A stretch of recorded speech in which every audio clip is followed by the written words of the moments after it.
There are many forms of art today, whether it be paintings, sculptures, music, or countless others. And all the forms have their own meaning, importance, history, and style.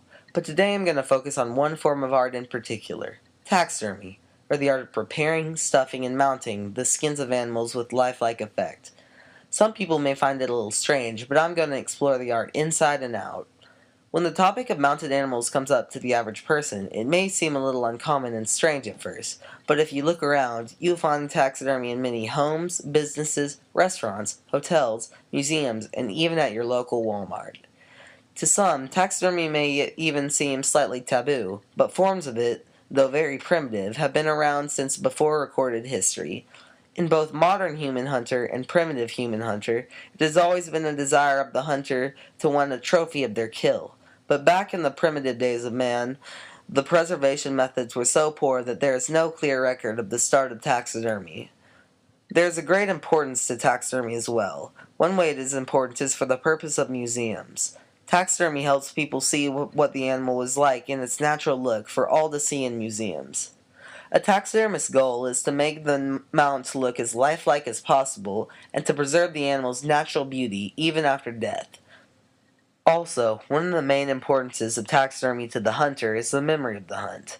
After the hunt and the kill is over, the memory fades, but just by looking at the taxidermy mount of the animal, preserving how the animal looked at the time of the hunt, the hunter can relive the memory of the hunt, admire the beauty of the mount, and feel a sense of pride.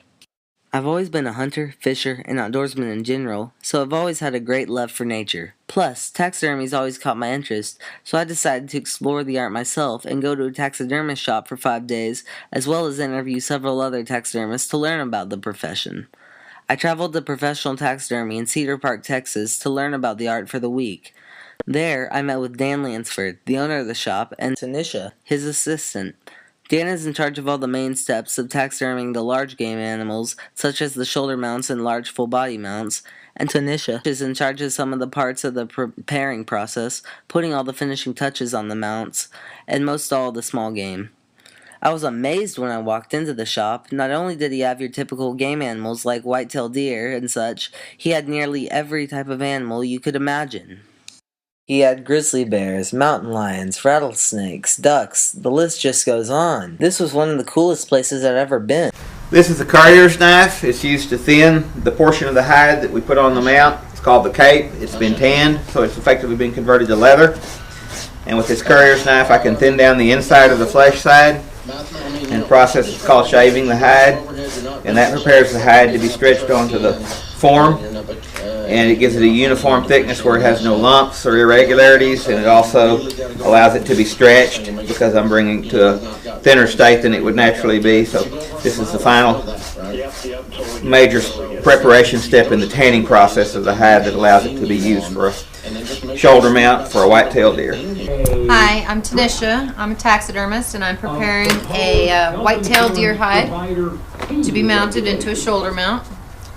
And this is the white-tailed deer, and I'm just going over the whole hide, finding any kind of little nicks or tears in the hide and sewing them up so they don't show through on the mount once we get it up and done. Now that the preparations are done, it's time to start mounting. Most taxidermists nowadays use foam mannequin forms that they buy that are based on the average size of the species of animal they are mounting. Then they reshape or resize the form with clay depending on the exact size of the animal.